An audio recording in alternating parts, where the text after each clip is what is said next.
So don't forget that you get extra credit for being here in class, and with Confer Zoom. With this Confer Zoom, it gives me an outline. I kind of get an attendance chart at the end of this thing, so I can see who was on when and how many minutes they were on. But I'd love to also hear from you guys, hear from your questions, whether in person or if you really don't like the sound of your own voice, you can always use the chat window as well. You can also do some little things where you can do a hand raise next to your name. You can do a thumbs up. You can make like a clappy hand or something. Like, you can do some different signals on Zoom to let me know that you got something to say, because I'd love to hear from you guys. I know the interaction on this is a little bit lacking, and so the more interaction we have, I think the better our course will be. Here we are at our main screen. I'm going to go to the modules tab, and like I sent you guys an announcement last week, this is our first time through. I'm slowly building stuff through. I added a bunch of content on last week that would fill into weeks 4, 5, and 6. This coming weekend, we do have a couple things due. That's really stuff we talked about a few weeks ago, but there's a little quiz here called your multimeter, using your multimeter, if you will. And I'll go ahead and preview it with you guys. Not super difficult, right? You're going to answer some questions about your multimeter. What does it do? That type of thing. Test leads, just basic stuff about your multimeter you have. Now that corresponds to our other thing that's due this week, and that is to get a multimeter basically and take a picture of it. In fact, better yet, take a picture of yourself with it, and you can submit that picture. Remember, if you have the Canvas app on your phone, that makes that a lot easier. But your whole goal here is to get a cheapo multimeter, or it could be an expensive one. Get something there, and so you can start doing some testing. Because in future weeks, I'm going to ask you to test some stuff, and you'll have more fun if you have a multimeter for sure. All right, so how would I know what's coming up when? There's this little calendar function on the side. Just going to make sure that I'm sharing the right screen. Yep. There's this little calendar function on the side. If you just look at the class in blue, which is our class, Getting a Multimeter, you can see Getting a Multimeter assignment and quiz 1, that little 5-question quiz about your multimeter. That's due this week. Next week, we have a discussion, and I'll show you that. And some basic multimeter questions. All right. So let's go back to our class. So I just wanted to show you again the calendar, how that works. How do you know what's coming up when? And when you click that one calendar, if you're in 4 classes or 5 classes, it'll punch up what's due for all those classes. All right. So I'm going to go to discussions, and this is a big deal. I just added this for us because I think it is that important, in that there was some news, and I know we're kind of inundated right now with news and politics and all kinds of things, but for us in the automotive industry, this is big news because we have this executive order banning the sale of gasoline cars. There it is. In the state of California by 2035. So that's pretty big. And so I'm curious as to what you folks will think about that, and to get you thinking about how that will impact you, whether you become an automotive professional, or even if you're just going to be an automotive enthusiast.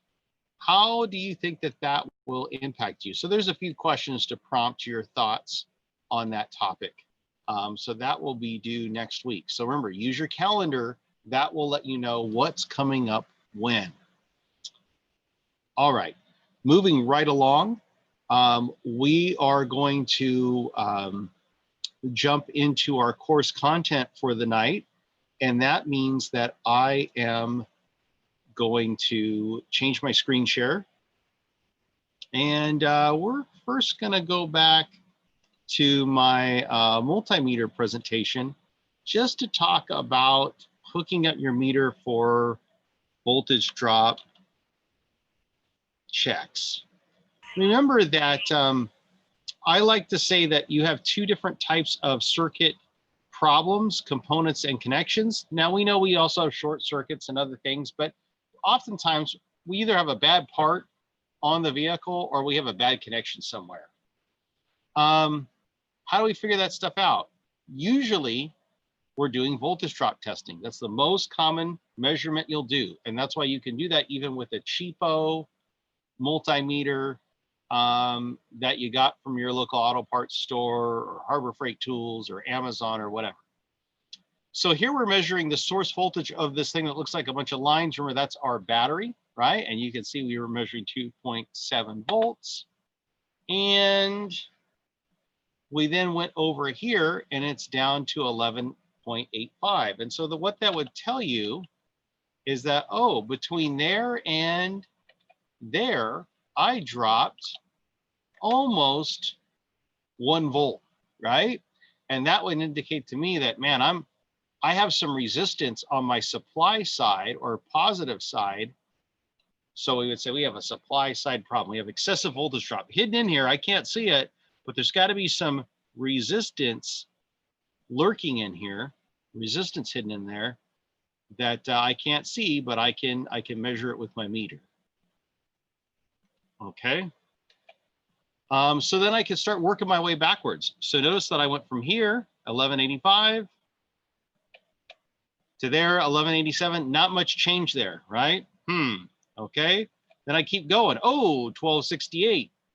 So what does that tell me? That tells me between this point right here and where I tested it over there, between there to there, there's got to be a little bit of resistance.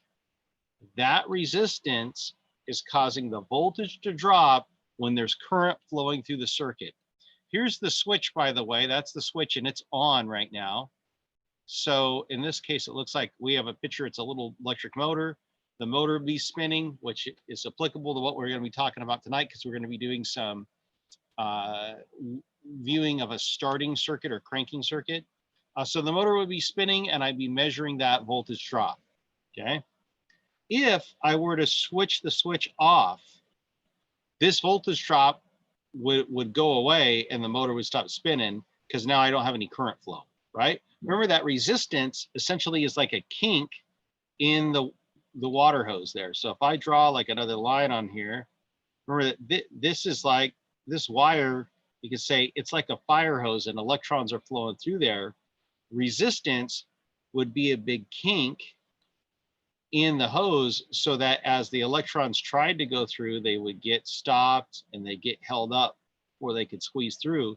That is why you get that voltage drop or change in resistance. Good evening. So that's the concept of voltage drop. We're using voltage to find resistance, right? Okay. Moving right along. Like I said, the problem is between those 2 points. And then you could further isolate it. If you had a ground problem, right, you would have the circuit, it's on, the motor's spinning, but maybe it's not spinning as fast as you would like. If you measure between the negative terminal and the negative side of that motor, and in this case, we're measuring a volt here on our meter, that's way too much voltage drop across the ground circuit. So that would indicate we have resistance on our ground. And then we could start backtracking. We could start testing the circuit at different points to figure out where it is. Didn't change much there. So between here and there, right? Between there and there, it's probably okay. And then we go here. From there to there, had a pretty big change, didn't I? Almost a volt. So what does that mean? That means our voltage drop then is across our switch circuit. So we have a poor switch contact in that case. So again, it's using voltage drops to find resistance problems. Most common electrical measurement you'll do. All right, so now I'm going to change my share again and get to starters. Last week I told you we'd talk about starters and kind of finish that up. And that's a great way for us to do just that. Now I'm going to skip around in this presentation, guys. Remember that your starter motor is an electric motor, and it functions just like an electric motor, a DC electric motor, but it's also got a solenoid on the top of it. And it's a high torque motor. And so that means it's going to draw a lot of amps from the battery to create that torque and crank over the engine.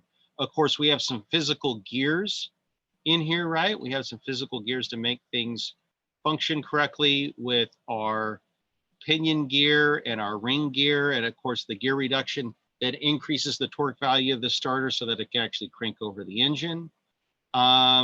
So not only do you have like the mechanics to worry about, does the solenoid engage properly? And then does it push the plunger out so the starter drive kicks out and engages? You have that to worry about, but then you have all the electric motor stuff to worry about as well.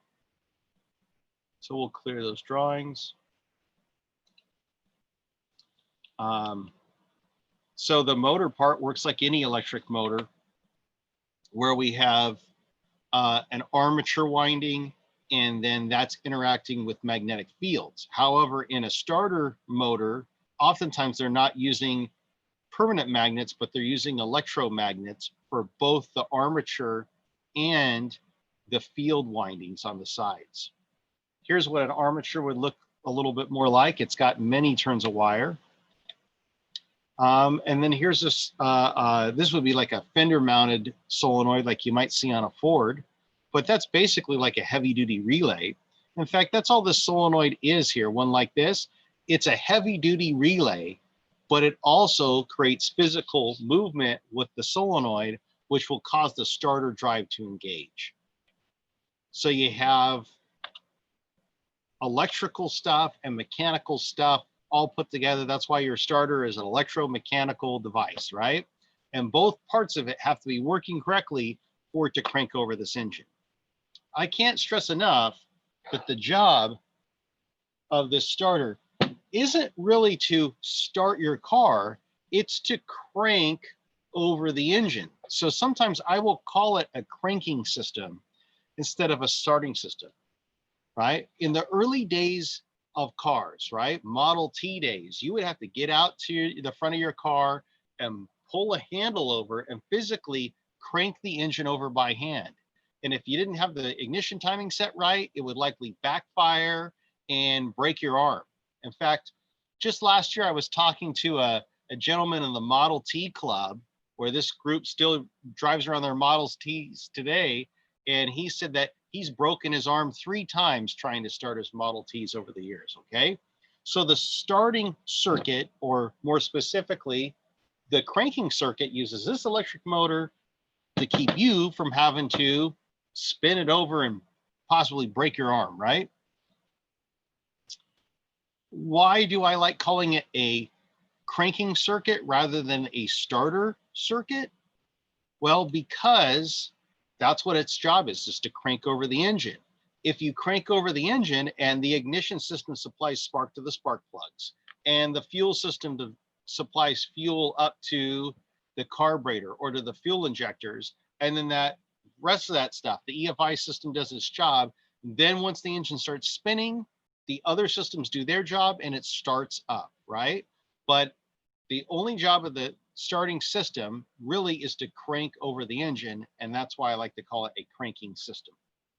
All right, with all that backstory out of the way and a little bit more of a view of how we would work on this, or how this system works, I should say, Let's look at a typical wiring diagram. This would be off of a Toyota up till about maybe 2005 to 2010 or so. And there's probably a little bit better picture. So with this, right, when you turn the ignition switch on to the cranking or start position, current will then flow through here, right? If you're stepping on the clutch switch, if it's a manual, or the cancel switch, or if it was an automatic, right? We're in park or possibly neutral. So I'm gonna put the PN switch. This guy will have a path to ground. He's a relay here, so he does his relay thing and makes a magnetic field off of that control circuit, causing these two contacts to close. Current can then flow through the relay down to the starter solenoid, which on this type of starter looks a little weird. These Toyota starters made by Nip and Denso, they were kind of cool because they were smaller, they were compact. They used a smaller electric motor, so they drew less amps, but they had an extra little gear reduction set in there to boost the torque. Made them smaller, lighter, and they drew less amps. Had a unique arrangement, and they had some different terminals. So instead of traditionally your traditional names for terminals, where the battery hooks up, we would call that the like the B terminal, and I think battery, or the big one. And then where the solenoid connection was coming from the ignition switch here, we would think of that as the S terminal, okay? And then where power came out and went into the motor, I would think of that as the motor wire, or M. But Toyota didn't label them those things. They labeled it almost a little bit more like a relay. So this was terminal 30. This was terminal 50. And I have no idea why, but they called this terminal C. So let me show you these terminals on a real starter real quickly. So I'm going to change my screen share to my desktop. There we go. And I got to get out of this PowerPoint real quick. And we got to minimize a whole bunch of stuff, kind of clean this up. All right. So we're going to get our document camera going here. And yep, there he is. So you can see I got some meters and stuff for later to use. But for right now, what we're going to do is just look at this old starter here.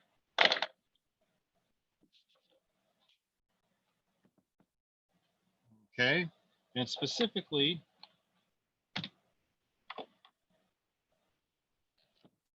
we're going to look at that starter solenoid.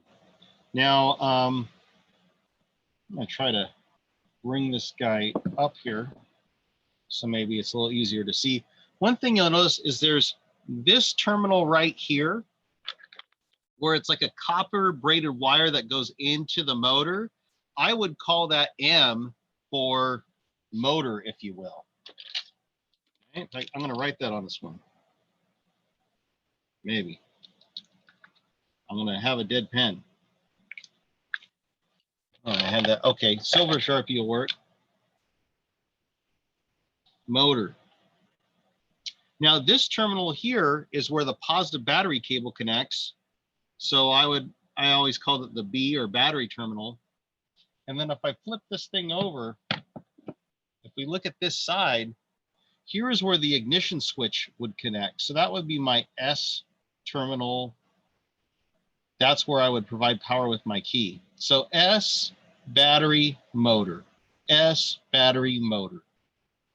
those were your three basic connections. Now, if this was one of these Toyota starters, this would be terminal 30, terminal 50, and terminal C, but basically three connections. Positive battery cable connects there. This is kind of part of the starter because it's providing power from the solenoid down into the electric motor. And this energizes the solenoid and makes it do its thing. Okay, so we got that out of the way. And I've identified that I have a couple dead pens on my desk. We get the idea. All right, I'm going to go back to the computer. And I'm going to set up another screen share back on the internet. Okay. So with this screen share, what I'm going to use now is I'm going to open up CDX. And I told you I was going to come up with some CDX activities. I'm still kind of working on those. And actually, you can pass this class fine without doing CDX. You'll have to do the Snap-on certification, but you don't have to have CDX. But I will say that, hey, if you're an auto student and you really want to know everything about everything, you know, CDX has a ton of information. So I'm in CDX, I'm in the A6 electrical area, and I happen to be in chapter 54 for starting and charging systems. If I scroll down to the bottom, there's this thing called Media Gallery. I like to use that because it gives me all my different pictures and animations. So here's a good picture of a gear reduction starter. In fact, that's exactly like that Toyota starter that I was describing, where the motor kind of sits off to the side and has this very unique solenoid arrangement. And then here's one that's more traditional. So it's got all the pictures, it's got all kinds of videos, but some of the coolest things, honestly, are the animations. So remember a starter motor, I said, hey, the electric motor part works like electric motor, which is all about magnetic fields and magnetism in there. So here we're sending power through this armature winding. It's making a magnetic field that's attracting and repelling the forces from the permanent magnets in the sides and causing the armature to spin. Of course, this thing spins better if I add more loops to the armature. And a real armature for a starter motor in a vehicle would look like this, and that would give you even more torque output.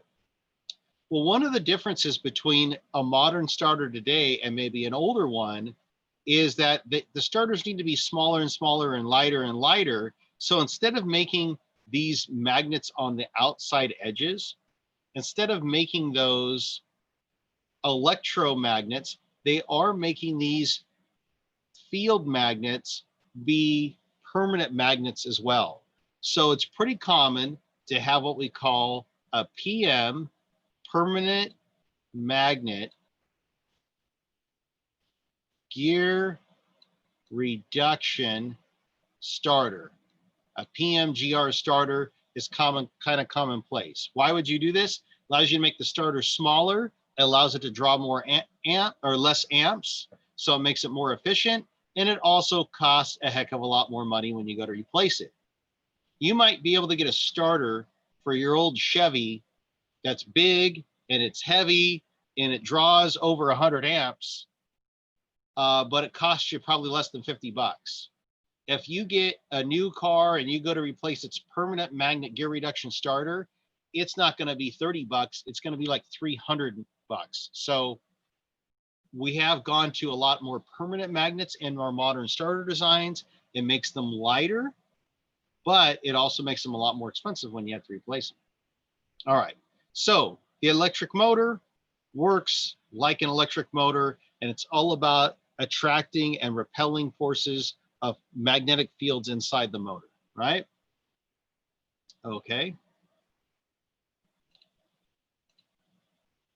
So how, I clear my drawings, how are we going to test this thing? Well, for that, this animation here is really, really cool.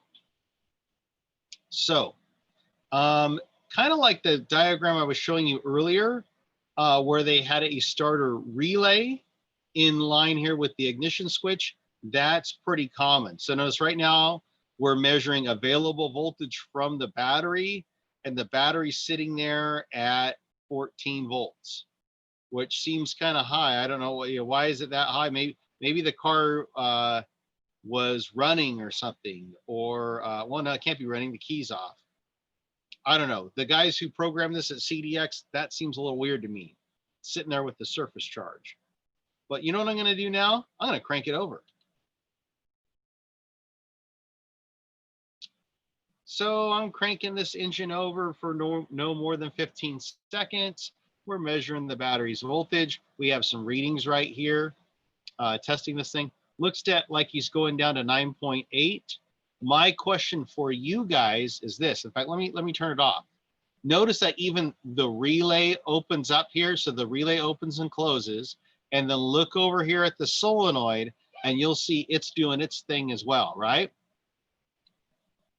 Boom. Okay, so I have a question for you. I want some interaction.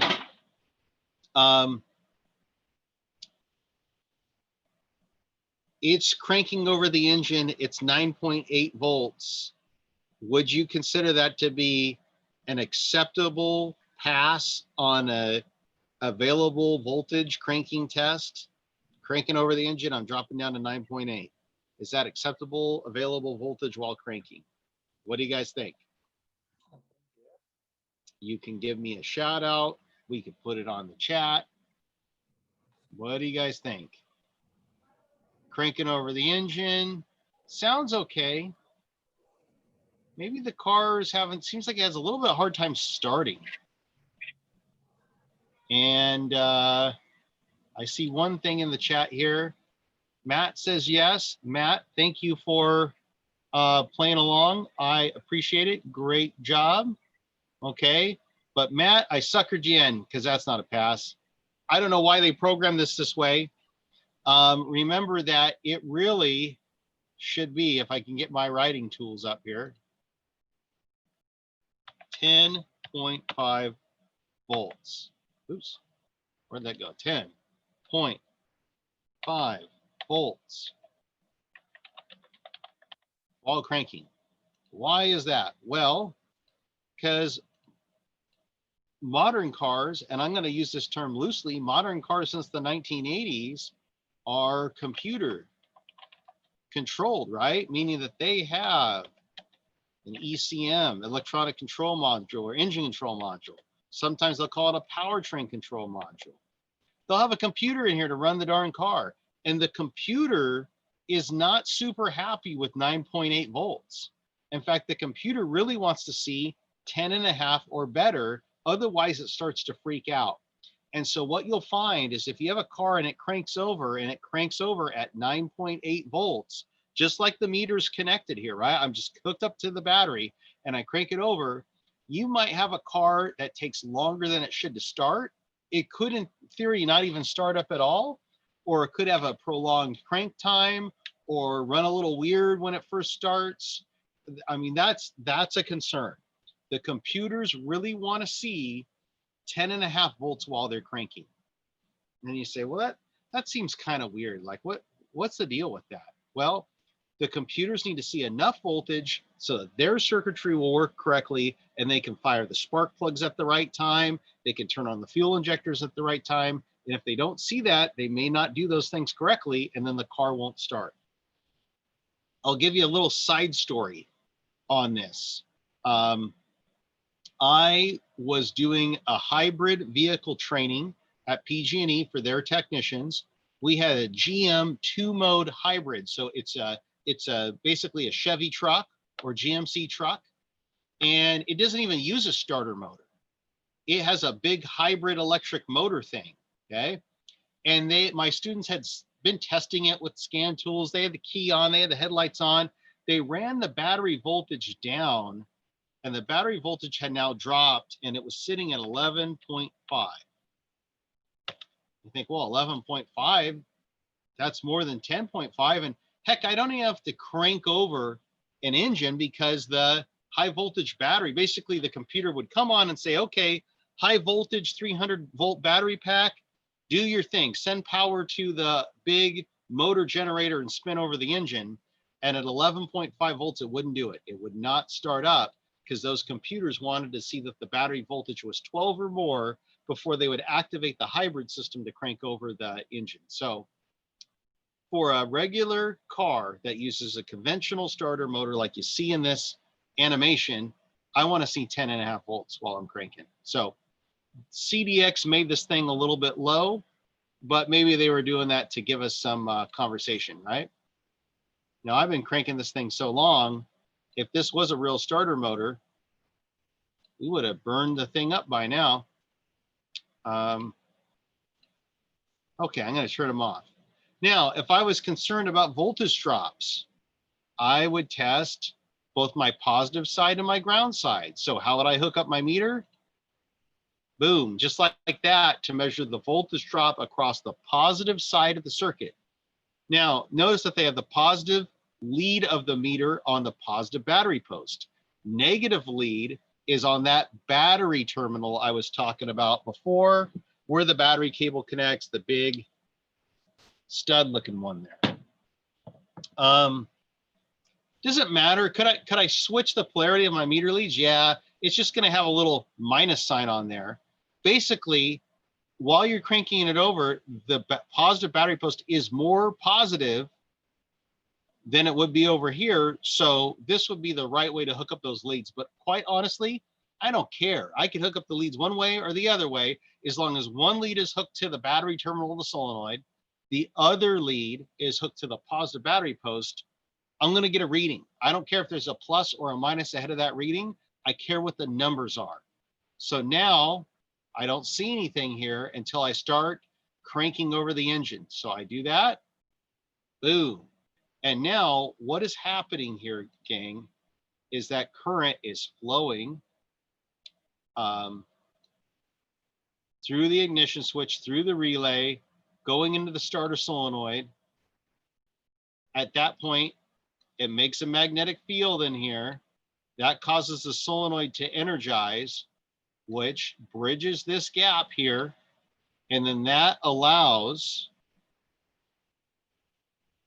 current to then flow from through the positive battery cable into the solenoid, through the gap that's bridged, down into the motor connector, and down into the field coils of the motor, and then down into the armature windings of the motor, through the other field coil, and then ultimately out through the casing of the starter all the way back here to ground, right? So that's how it completed the circuit. And now the starter's spinning, right?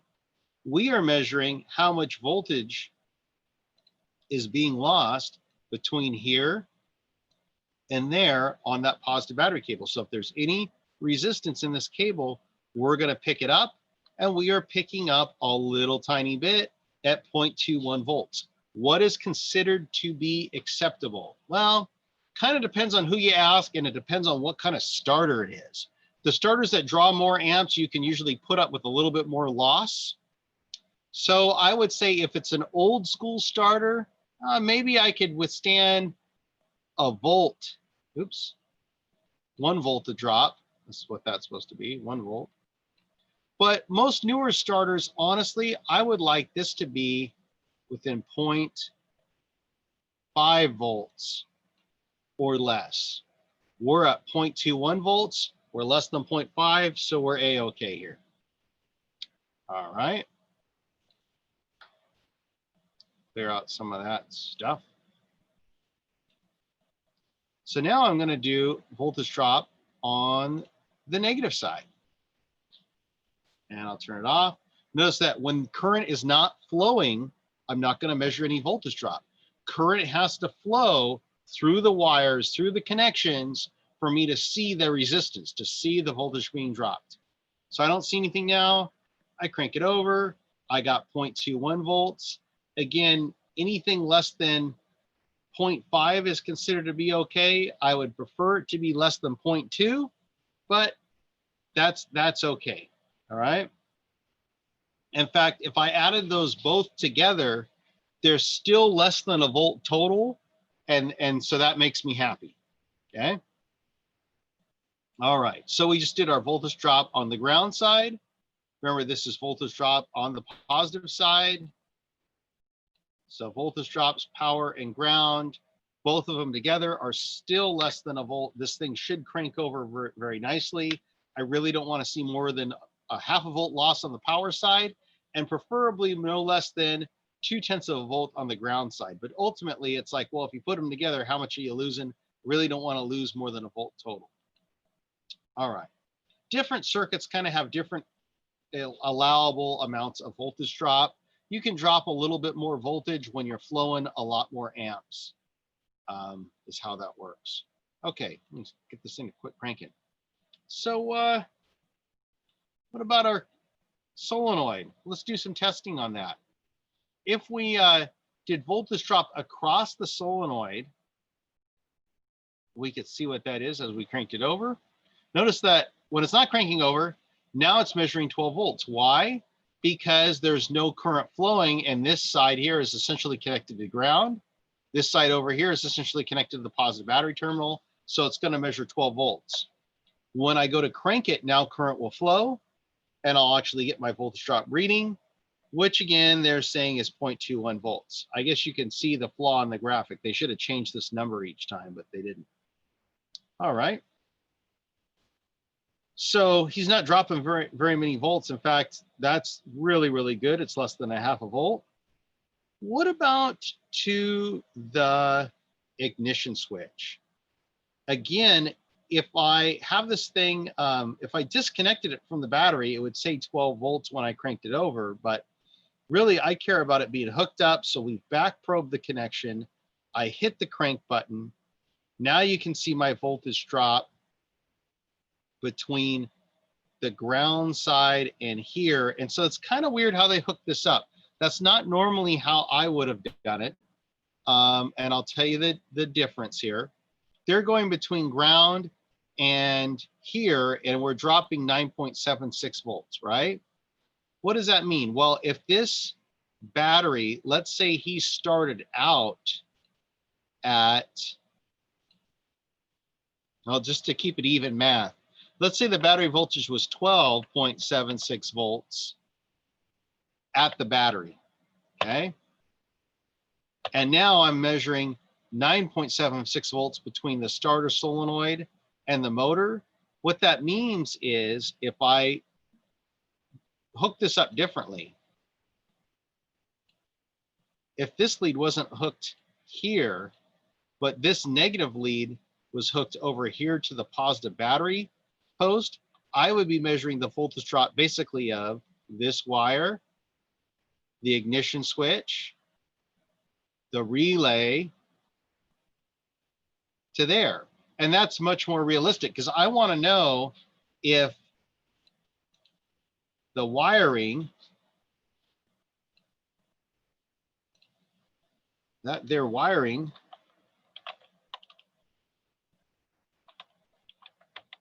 is it okay?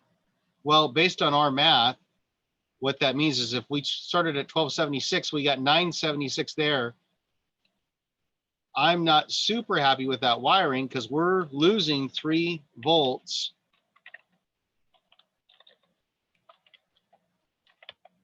across the ignition circuit, okay? I would preferably like that to be, you know, less than 2 volts. But then you got to ask yourself, well, is the engine start? Is it cranking over okay? Ultimately, at the end of the day, if it cranks over the engine and has a nice cranking speed, then I'm going to say, well, I guess it's okay. But if I have a slow crank, if I have no crank, then I know I have a problem, right? And then I would not be happy with dropping 3 volts across the ignition switch circuit. All right. Well, you know, why would I drop 3 volts across the ignition switch circuit? Because the ignition switch circuit actually draws a fair amount of current. To clear those drawings, I'm going to go, if I wanted to see what my voltage was going to my, or my resistance to my hold-in coil, there's a red wire and a blue wire here. There's two windings in a starter solenoid. There's a pull-in winding and a hold-in winding. So what CDX in their graphic is saying here, that they measured the resistance of the hold-in, and he had a resistance value of 2.2 ohms. They measured the resistance of the pull-in winding. He's got a resistance value of 1.5 ohms. What does that mean? And they also give you the relay coil at 22 ohms, but really I care about these two. How many amps should this circuit draw? Just the starter solenoid by itself, when you go to crank over the engine, how many amps would it pull through, in this case, the starter relay? Well, right, and pulling the amps through the starter relay, that would be like current flows through this wire, goes through here, not through the ignition switch, that just turns the relay on, goes through here, then would go into the starter motor itself. Well, if I had, I'm going to do simple numbers. If I had 12 volts and this guy shows 2.2, I'm just going to say 2. 12 volts divided by 2 ohms, that means that circuit, according to Ohm's law, should flow 6 amps.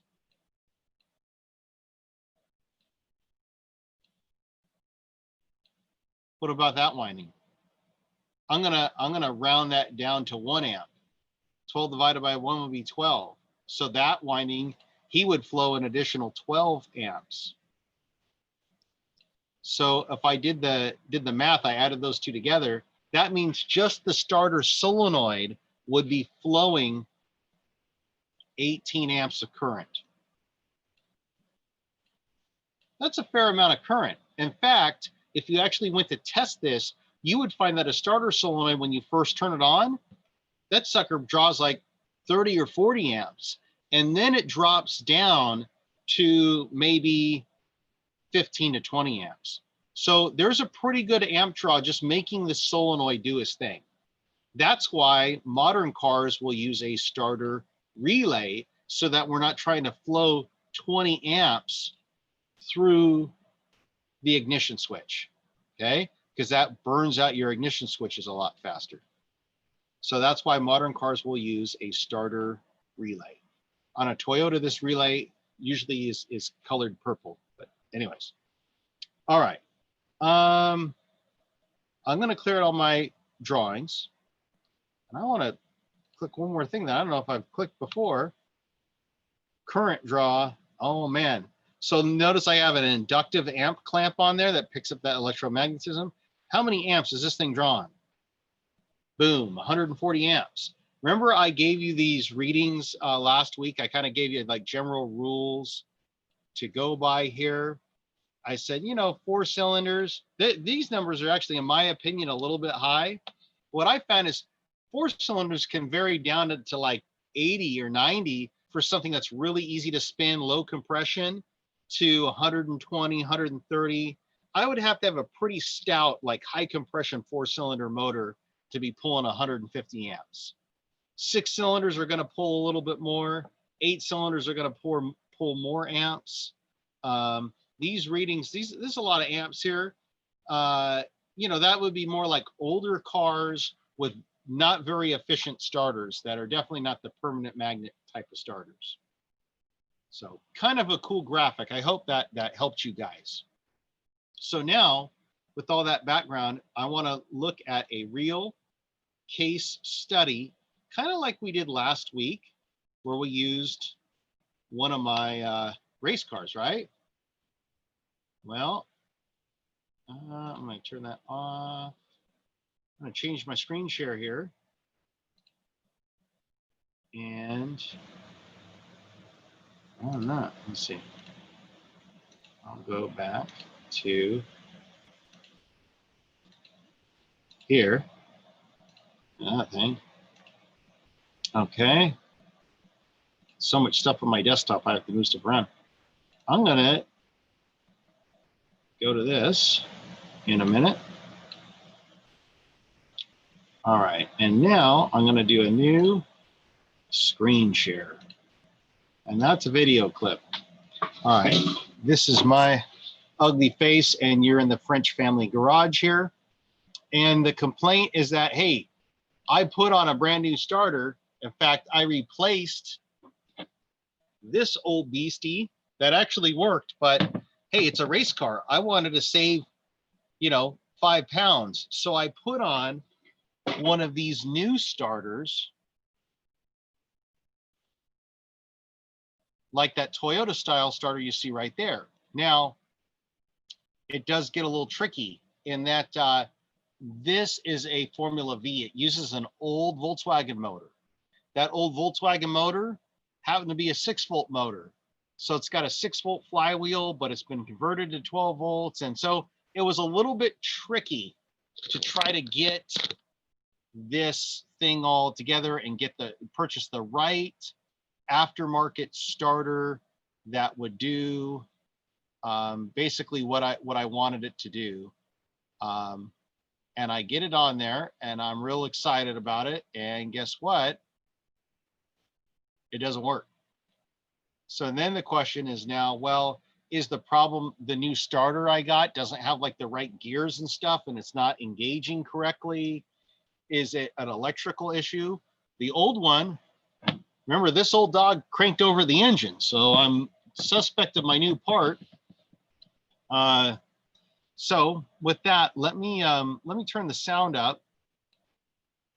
Try this again. Let's turn the sound up and play the video.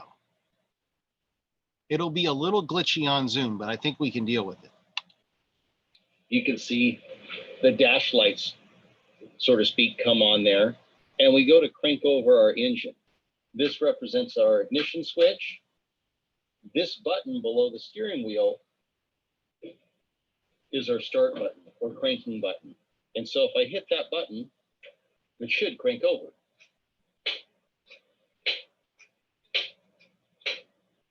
This is a great example of a click, no crank.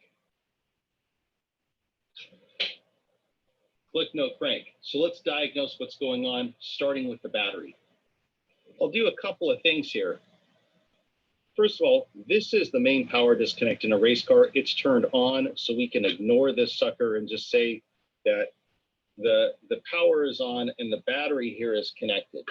I am disconnecting the ignition coil, so if we do crank over the engine to test it, there's no fear that the engine is going to start up and create a safety hazard, if you will. So with the ignition coil out of the way and the ignition system disabled, this is our little 12-volt battery. Now, normally if we were racing in the car, this would be securely mounted. I have it out here set so we can get to the terminals rather easily, and it can be shown on the video. Here's our positive terminal and our negative terminal on this battery. So you got a little bit of lay of the land. I'm going to skip forward on this a little bit to make it go through a little faster. Here we go.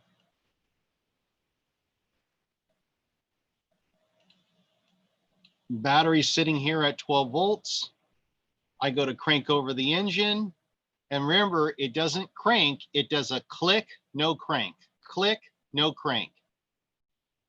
So that tells me that, oh, the solenoid's engaging, but it's not cranking over the engine. It has me highly concerned that maybe I got the wrong starter drive or something on there. I have some type of maybe gear problem with the flywheel. When I go to explain that a little bit, let's see if I can catch it in the act.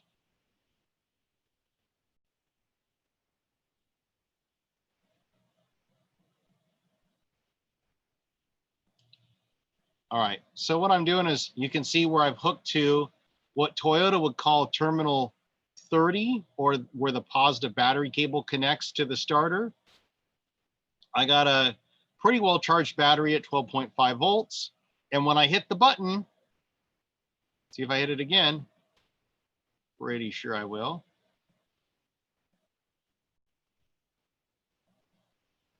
It goes down, oops.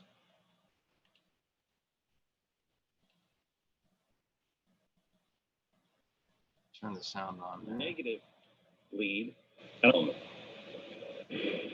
Here's the positive cable connection on our Fluke 87 as we crank over the engine. So it happens pretty fast. It drops to that same 11.7 volts.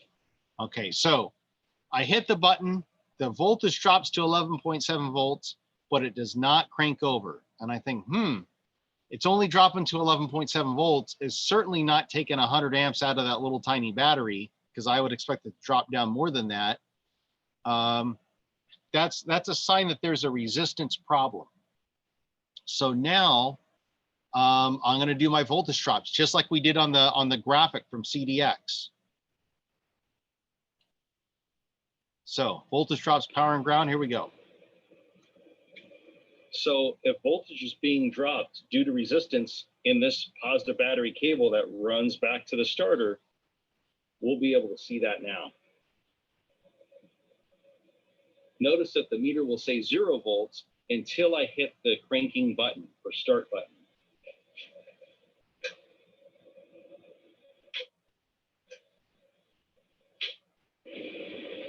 So what you saw is we only dropped 0.074 volts across that positive side. Now what I'm going to do is I'm going to move my cables around. I'm going to move this to the negative battery cable. You can see that voltmeter came up to reading 12 volts again, but now I'm going to move this cable connection here just to a ground circuit on the starter, the case of the starter, if you will. And I'm going to hit the button again, because this will enable me to see what my voltage drop is across the ground side of the circuit. Notice that I didn't tell you if 0.074 volts was good or bad for our positive side voltage drop. I want you guys to think about that and determine for yourselves if that's a good voltage drop or a bad voltage drop at the end of this video. All right, so 0.074 volts is what it dropped across the positive battery cable. Is that good or bad, acceptable or not? What do you guys think? No. No, remember I'm going to type it out. It's 0.074. That's how many volts that meter dropped to, or showed a voltage drop across the positive battery cable. Good or bad? You say bad, right? What I'm going to tell you is that that's good. Remember, my limit, and I'll put it over here in red, my limit is actually 0.5 volts or less.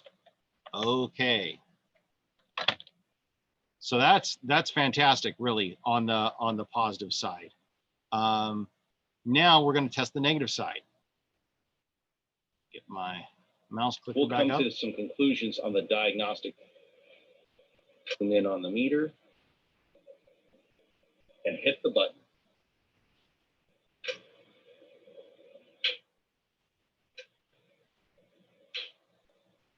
So 0.3 volts or so, definitely more voltage drop on the ground side. And you might be wondering, well, why is that? We'll do it one more time. And hit the button. So I got 0.4 volts there. I also wanted to know that this meter has this neat little bar graph feature at the bottom. That's kind of cool. You can kind of see the voltage moving. So 0.4 volts, is that acceptable or not? What do you guys think? Well, it is less than 0.5. Normally on the ground side, I would expect to have even less than the positive side.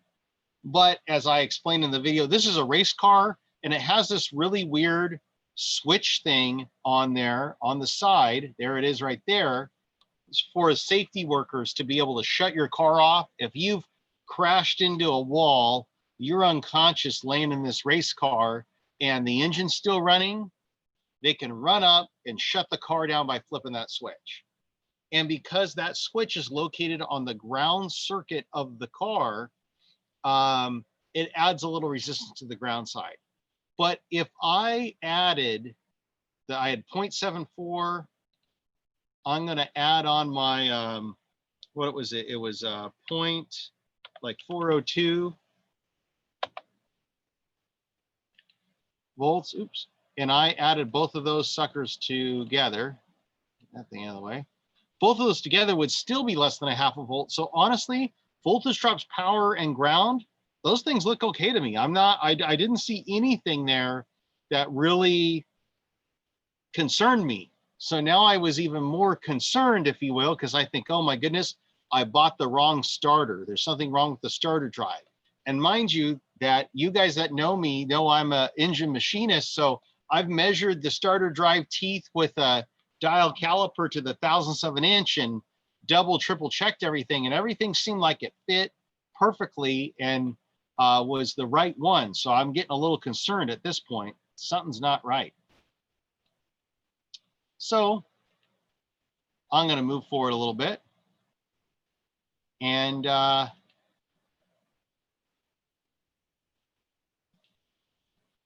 going to try doing a different connection. Here we go. Of 0.002 volts. Now, again, if I turn the switch off, it goes to 12 volts. And what I'd like you to think about is, why does it go to 12 volts when I turn the switch off? That's just talking about that disconnect switch. And crank it over, and we'll see what the voltage drop is across the switch. I'm going to go forward. Total, both power and ground. So we could add those two up, right? We had 0.3. All right, let's keep going forward because we're running out of time. What I'm doing now is I'm going to go to the ignition switch circuit, right? That would normally run through your dash. Instead of having a key, it's a race car, I have a button that I push. But I'm going to go to that circuit and see how much voltage is being dropped across the ignition switch circuit, okay? And do I have full 12 volts of power to my starter solenoid? So now I'm going to terminal 50 in Toyota speak, or what I would normally call the S terminal. All right. To the power and the ground. We'll hit the button again. No, that's not what I want. Let me keep going. All right. All right. Okay. Here we go.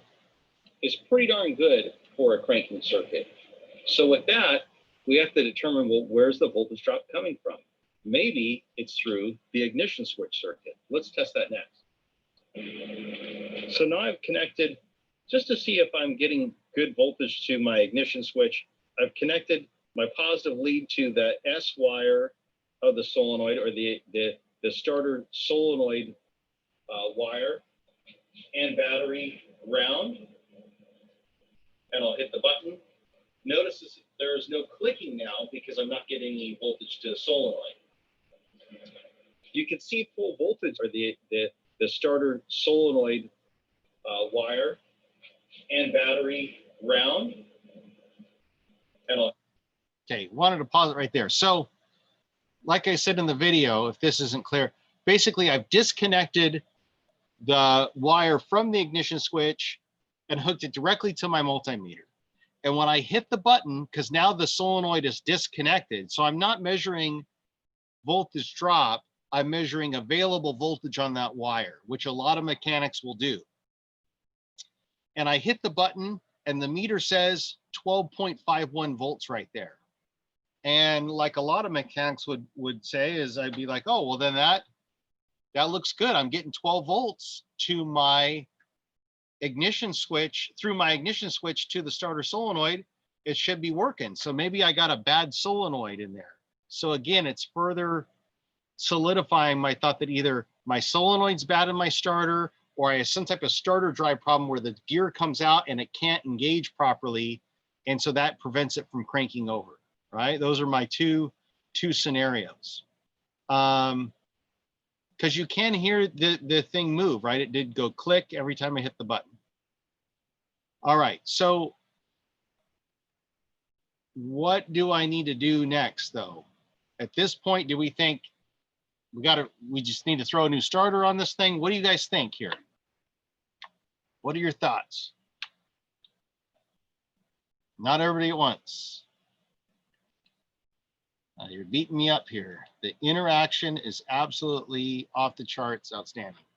What do you guys think? You could put it in the chat if you wanted to. Get that chat box up there again. What do you think? Yes, Matt says, is there a way to test it specifically? You bet there is. I don't want to just test available voltage of the starter solenoid. I want to test it for voltage drop, because maybe I have resistance hidden in that ignition circuit. Remember, if I don't have current flowing, I'm not going to see voltage drop. And in this case, because the green wire here is not connected to the battery at this point, it's only connected to my multimeter, that means that I don't actually have current flowing, and so I would not see resistance. Great job. Okay, here we go. Notice there is no clicking now because I'm not getting any voltage to the solenoid. You can see full voltage there, but you're probably thinking, wait a minute, Mr. French, you weren't actually doing a voltage drop. You were measuring open circuit voltage. So that's not an accurate test. Well, it told me I was getting voltage there, but heck, I kind of knew that before because I could hear the solenoid clicking, couldn't I? But maybe I can't actually supply the current to fully engage the solenoid. So now I've kind of hooked it up where he should be just connecting while it's still plugged in, and we'll see what we get for a voltage drop. Okay, so the difference is now the actual wire is plugged back into the solenoid. I've kind of rigged up that little alligator clip so it's just touching the metal edges. So it's kind of back probing, if you will, except that this connector had enough slop in it that I could grab it in there. So now current will flow through the ignition switch, go to the solenoid, and you should hear it go click when I hit the button this time.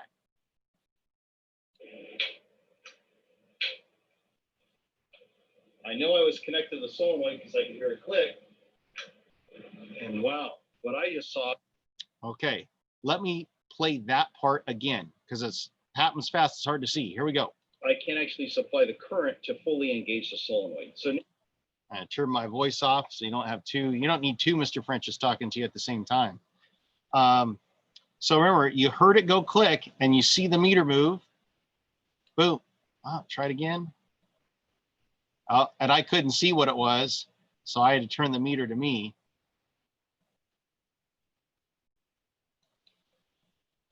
One more time. It happens fast. Ooh. All right, well, 6.24 volts. So what does that mean? I'm dropping 6 volts across my ignition switch circuit. Now this is old school. There's no starter relay or anything. It's actually using the button on my dash. So I'm dropping 6 volts through that button on my dash, which means that there's too much resistance there. That's likely what's keeping the engine from starting. Okay, fast forward a little bit. Let me bypass all that wiring up to the dashboard of this race car through that button on my dash. I'm going to get rid of that. I'm going to bypass it all with this tool right here called the remote starter switch.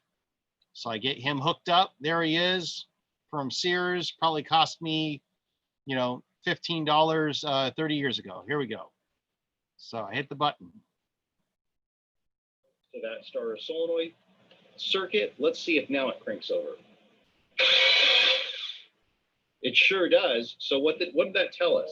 Well, okay. So I bypassed the ignition switch circuit, hit the button, and it cranked over, right? So basically I got rid of that voltage drop. It was dropping 6 volts across there.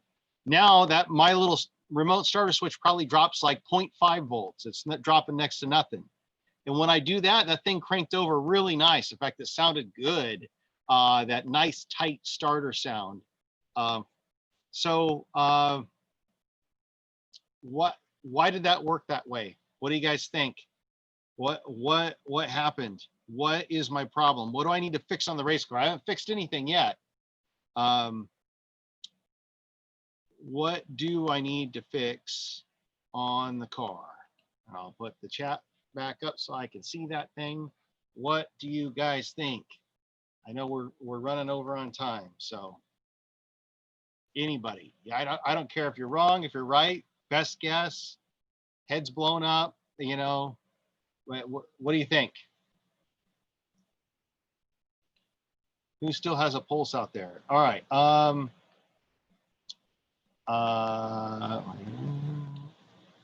haven't seen anything come in yet. Okay. Remember, we did voltage drop tests and voltage drop tests.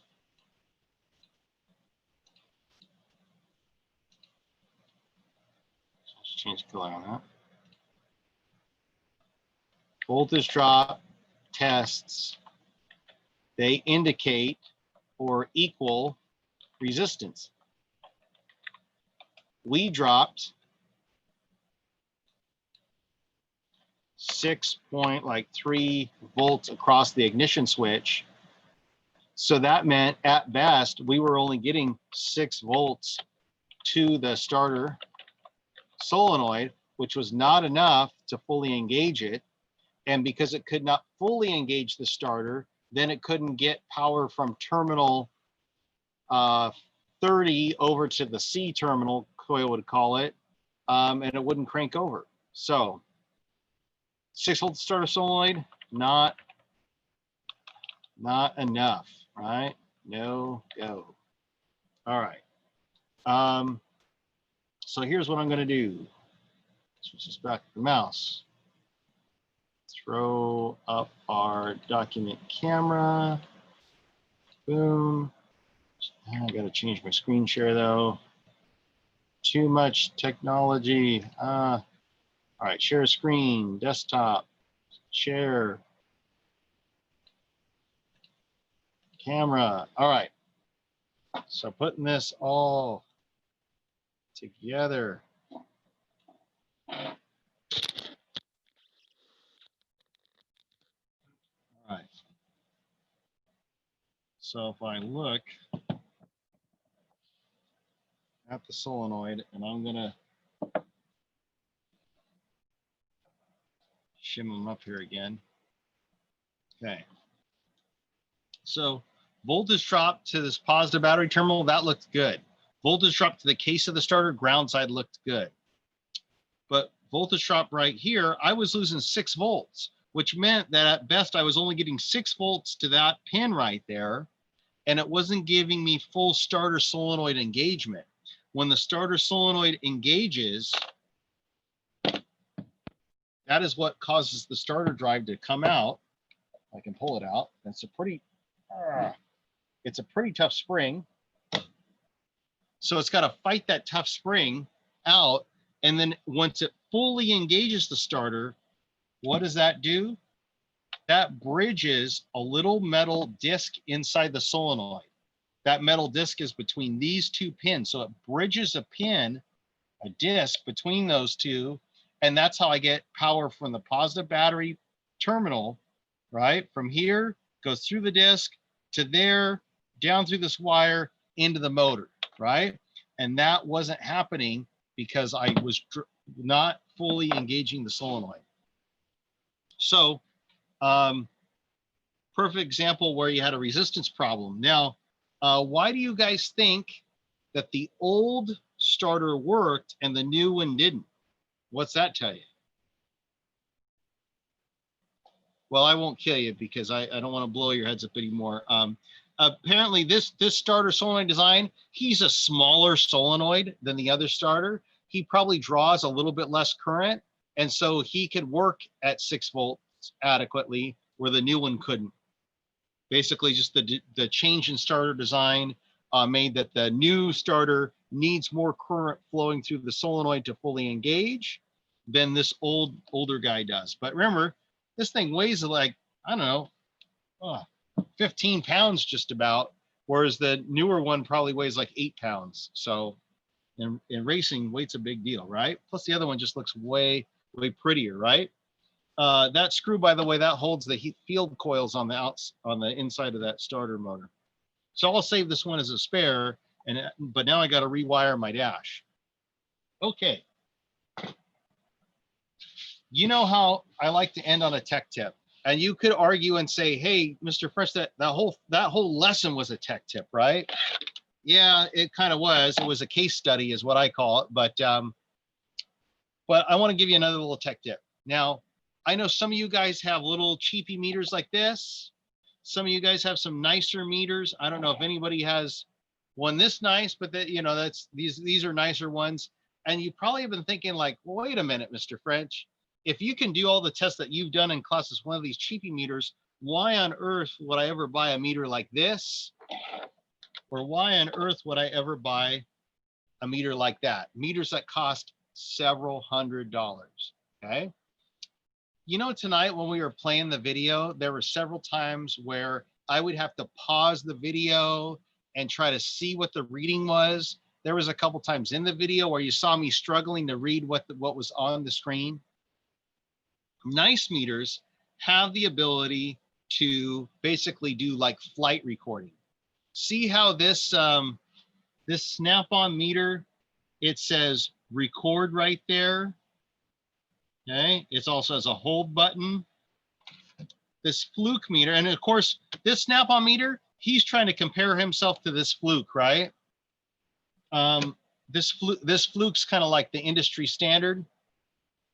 Well, this fluke meter, it has what we call min-max, which is also a flight recorder. It also has a backlight in there. So if I see that went a little bit green there when I hit the button, so that's kind of nice and low, you know, low light conditions.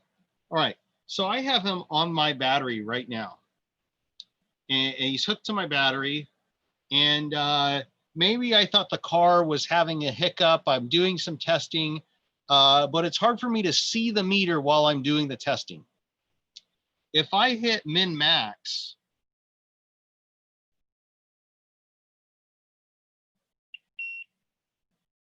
see how it says record on there, 100 milliseconds? And that means if stuff started to change,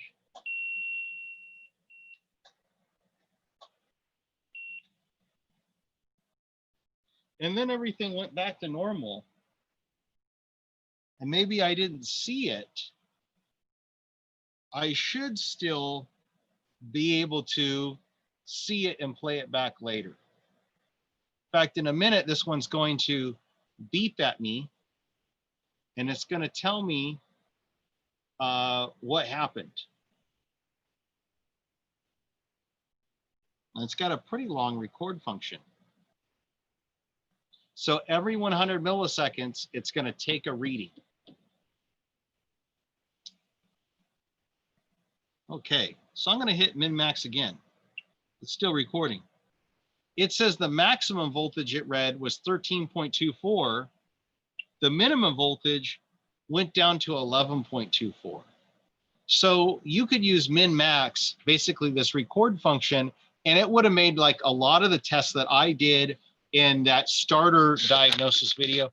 It would make that a lot easier because I wouldn't have to like mess around with the meter and have to look at it the whole time and try to catch it and do it again, because I could just have recorded what was going on my meter screen. So one of the neat features of a more high-end multimeter is the min-max function, or what I'll call a flight record function, okay? Later on in the class, you'll see I have some videos there that show you how to do that on the snap-on meter. But I figured since I had that fluke up and I used it in the video, I would show you how to do that. Now, obviously, did I absolutely need to have that? No. I could have done everything I did on that video with this little meter right there. This little display did not video record quite as well, so that's why I used the fluke. You know, I could have got the job done. It's just flight record feature does make stuff a little bit nicer. And if you're using a meter every day, that makes a big deal. So that's a big difference for you. All right, guys. Do you guys have any questions before we wrap this up and I kick you back to your normal lives? Do you have any questions on what we have going on for our class? Did that case study tonight make sense? I will share with you that I thought I would get through the starter case study, and then I thought I would be able to actually go through the relay study. and I have a video and on that about testing a horn circuit in a presentation for week 6, which technically we're in week 6 information stuff. Week 6 stuff is what I was trying to say. Anyways, guess what? We'll do that. We'll do that next week, and we'll go through some case studies that involve defective relays, and I'll again show you how you can use your ohm meter to test a relay and how many ohms you are expecting to have on some terminals and how many ohms you're expecting to have on other terminals, which is one of our assignments. And some of you guys have done that already, and I've gotten some weird answers on that. So that's indicated to me that I need to go over that again. So more case studies next week, using your multimeter and knowing how these components work. The two things kind of go hand in hand. All right, I don't see any other questions coming up on the chat. I don't hear anybody yelling at me on the on our little chat boxes here or in the Zoom. So I am going to assume that you guys got it, that we got it all figured out, and we're going to close this thing out. Thank you so much for being with me tonight. I hope you got something from that. I'm still trying to edit that video a little bit better, and I got the charging system one from last week, and then I actually tested a charging system that worked properly to show you as well. I'm still trying to edit these up to get them, I don't know, YouTube ready. So I haven't loaded them on YouTube yet, but I will, so that you guys can watch them over again and hopefully get some more stuff out of them. So, all right, everybody, have a great weekend. I look forward to seeing you next week. Always keep an eye on announcements from the class for updates and different things. We'll have more case studies next week, and stay safe and keep learning. All right, bye for now, guys. Thank you. Good night. All right, good night.